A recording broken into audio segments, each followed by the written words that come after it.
Ito yung twin door na ginawa natin mga idol. 1 meter yung lapad nito. 1 meter. Tapos mahigit 80 yung fix niya. Sa gilid. Tapos sa taas fix din.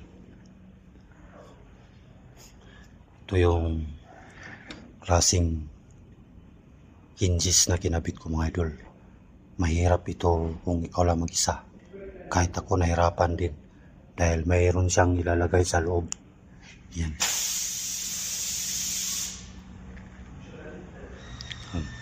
Parang flat bar. Makapal. Para mag-lock. Tas alin key yan mga idol. Ito yung takip niya. Mabubuksan yan. Alin key yan.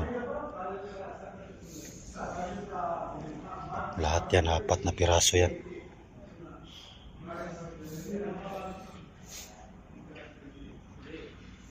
Bayigit 3 meters pala yung lapad nito mga idol. Ito yung width niya. 3 meters, 376. Tapos itong fix sa taas 50. Intuin yung sukat niya 50. Ayan. Twin door mga idol. First time ko pala ito nagawa mga idol.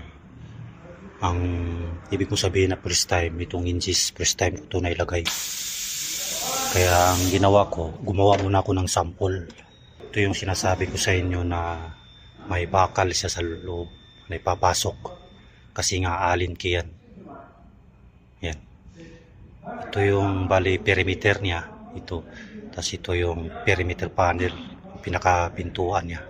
Pala ito mga idol pang baga heavy duty. Kasi masyadong malapad na yung ano natin, width.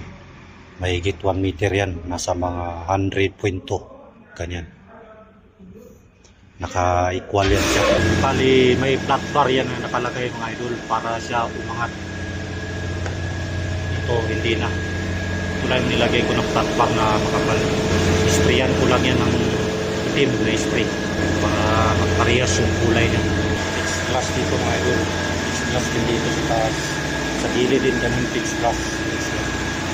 Ito buong salamin ito mga idol. Bali yung salamin nito lahat naka-double glass. Ito yung height niya. Pabubuang sukat ng height niya. 4 meters mahigit. Yun lang mga idol. Share ko lang. Yung araw-araw ko na ginagawa.